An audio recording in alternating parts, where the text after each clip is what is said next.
दोस्तों, बहुत से लोगों के जीवन में एक ऐसा समय आता है जब ना ही उनकी किस्मत साथ देती है और ना ही उनकी अपनी मेहनत का फल मिलता है और वो अपने आप से बहुत निराश हो जाते हैं। इसलिए हम आपके लिए एक ऐसी कहानी लाए हैं जिसे सुनकर आप अपना भविष्य बदल सकते हैं। तो चलिए कहानी शुरू करते हैं। दोस्तों, एक बार की बात है, महात्मा बुद्ध के शिष्य आनंद कहीं जा रहे थे। रास्ते में उन्होंने देखा कि एक अधेड़ व्यक्ति एक चट्टान पर बैठा रो रहा है। वे उसके पास गए और बोले, क्या बात है वत्स, तुम कौन हो और क्यों रो रहे हो? आनंद की बात सुनकर उस व्यक्ति की सिसकियां थम गईं। वह अपने आंसुओं पोंछता हुआ बोला, मैं पास के गांव का रहने वाला एक बदनसीब व्यापारी हूं।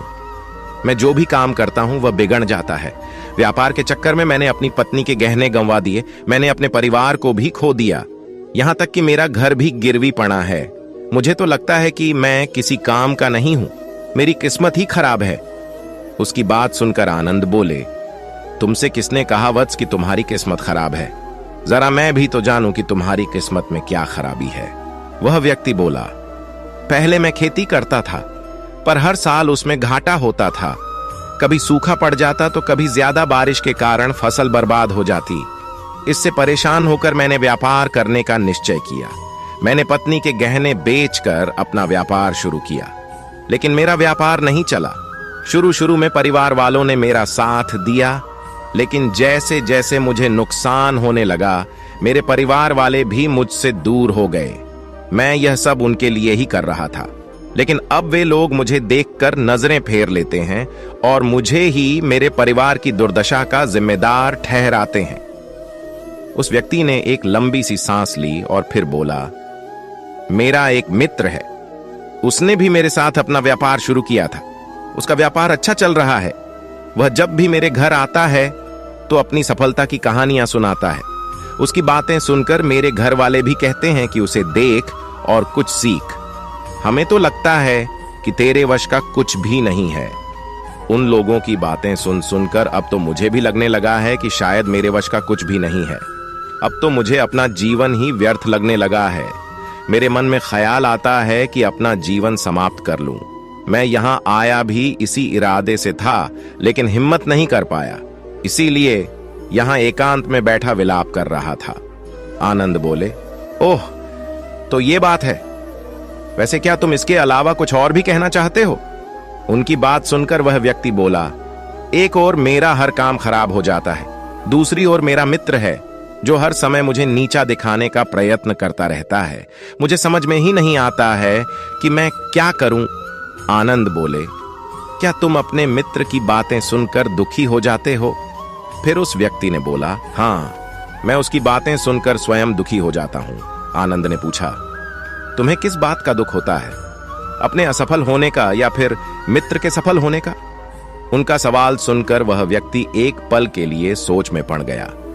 फिर वह बोला, अगर सच कहूं तो मुझे अपने असफल होने का उतना दुख नहीं होता है जितना कि मित्र के सफल होने का होता है। अर्थात यदि तुम्हारा मित्र असफल हो जाए तो तुम्हें खुशी होगी?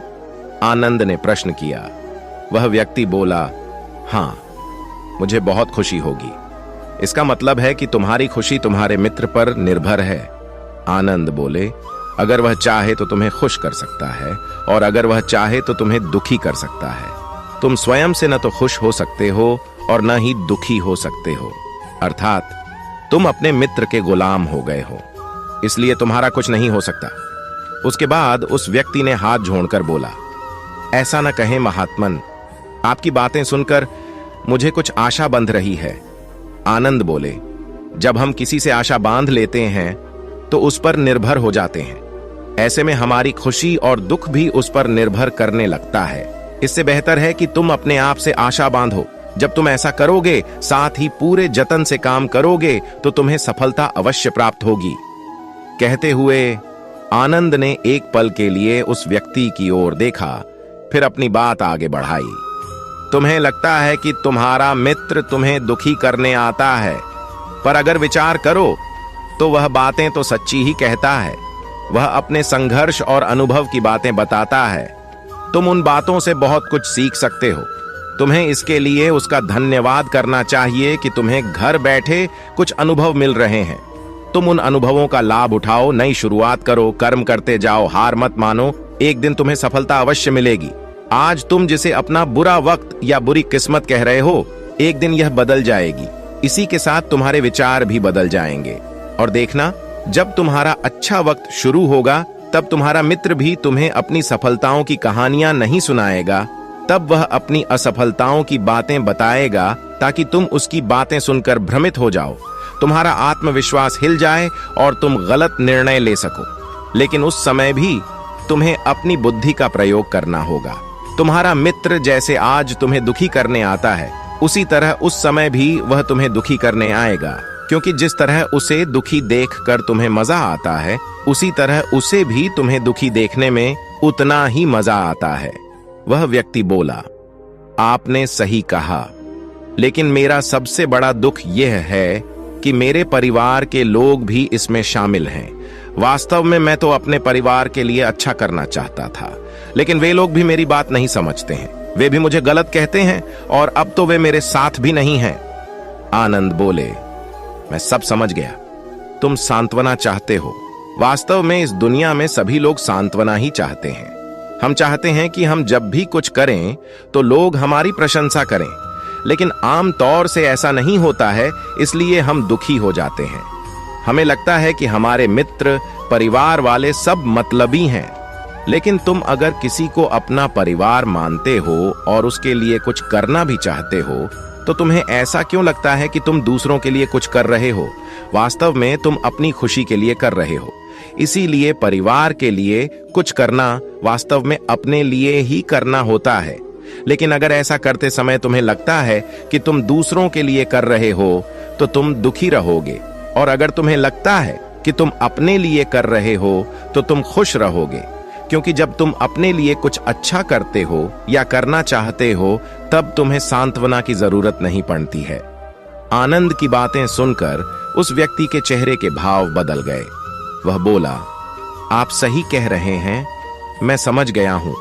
अब तक मेरी किस्मत खराब इसलिए थी क्योंकि वह दूसरों के हाथ में थी। अब मैं अपनी किस्मत को अपने हाथ में रखूंगा।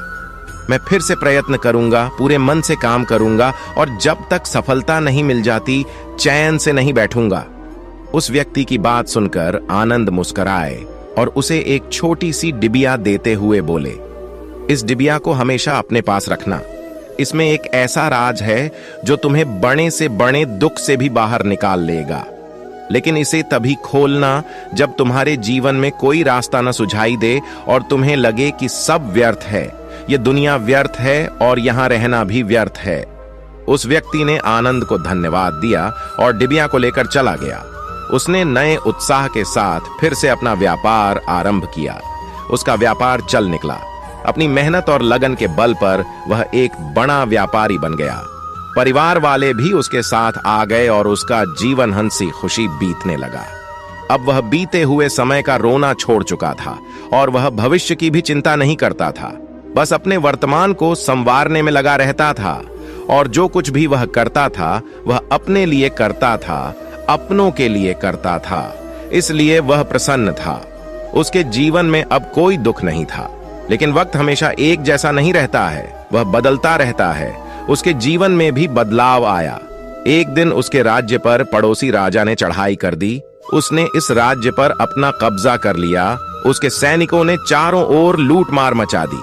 उन्होंने व्यापारी का सारा धन लूट लिया, उसके घर में आग लगा दी।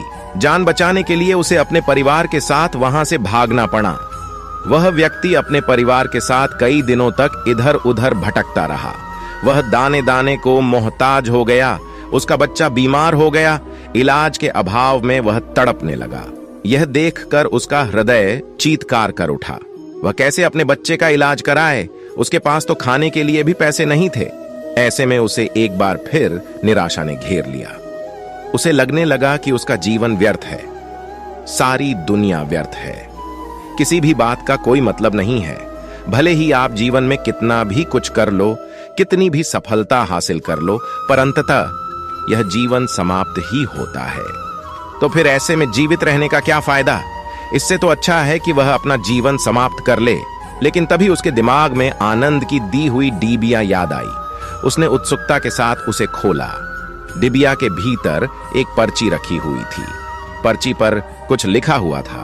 उसे पढ़कर उसकी आंखों के आगे छाया निराशा का अंधेरा छा गया और वह मुस्कुरा पड़ा। पर्ची पर लिखा हुआ था, यह समय भी बीत जाएगा।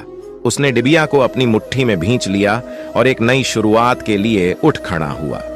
दोस्तों, अगर आप भी ऐसी ही परिस्थिति से गुजर रहे हैं तो निराश न हो। अपने अतीत पर शोक मत करें, न ही भविष्य की चिंता करें। अपने चल रहे समय को जिएं और उसे बेहतर बनाने के लिए सच्चे मन से प्रयत्न करें।